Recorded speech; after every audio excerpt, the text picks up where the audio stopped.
teams that have won the final game in September have the best defensive side. End of story. Yeah, well, what you had to do as a half-forward flanker is always protect the good players. So the good players generally come out of the middle of the ground, blokes like Scotty Burns. The whole game is predicated on one team outscoring the other. And who scores?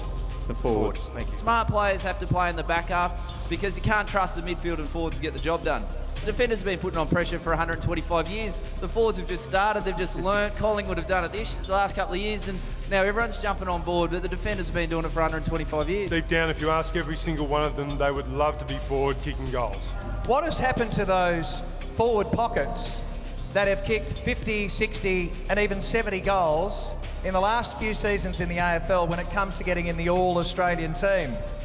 Dane Swan, does that name ring a bell?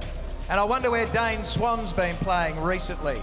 He has been picked in a forward pocket. I stand corrected on that, Glen Jakovich, All-Australian selector, arguing the backs, but I just wonder whether you had anything to say about that. Yes, I did, Carl, but obviously you didn't sit on the meeting because you weren't selected to be an All-Australian selector because of the fact no, I don't all suck that as hard as peroxide you used to put in your head has affected your thinking and your thought process. So they bypassed you and asked me to be a selector. So most of the Brownlow medalists have come from players that run around in the midfield. But with the back line now, you look at the football now in the modern day, everyone's trying to get a loose man behind the ball because the six can't do it. So it's all about, let's get another midfielder back there, let's get another forward back there to help them out. When we watch the highlights each week, what are we seeing? We're seeing the goals being scored. We're not seeing the punch or the spoil in defence.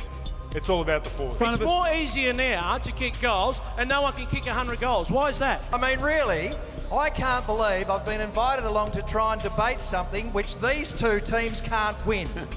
On today's arguments, and probably more so on the crowd response, I will have to award it to the back line. Oh!